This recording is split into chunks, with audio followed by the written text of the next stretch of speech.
భద్రాద్రి కొత్తగూడెం జిల్లా చర్ల మండలంలో గుంపెనగూడెం తాలిపేరు ఒడ్డు నుండి అనుమతి లేకుండా ఇసుక తోలకాలు జరుగుతున్నాయనే సమాచారంతో ఎస్ఐ వెంకటప్పయ్య తమ సిబ్బందితో తాలిపేరు నది ఒడ్డుకు వెళ్లగా అక్కడ అక్రమంగా ఇసుక రవాణా చేస్తున్నటువంటి 3 ట్రాక్టర్లను అదుపులోకి తీసుకోగా మిగతా ట్రాక్టర్ వారు అక్కడి నుంచి పరారయ్యారు.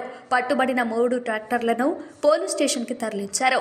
గతంలో ఎన్నిసార్లు అక్రమ రవాణా ఇసుకదారులను హెచ్చరించినా అధికారుల మాటను బేఖతారు చూస్తున్నారు. మండలంలో ఎలాంటి నిర్మాణాలకైనా ఇసుక తోలుకొనుటకు సంబంధిత అధికారులచే అనుమతి పత్రాలు పొందాలని తెలియజేశారు. పూర్తి వివరాలు తెలియాల్సి ఉంది.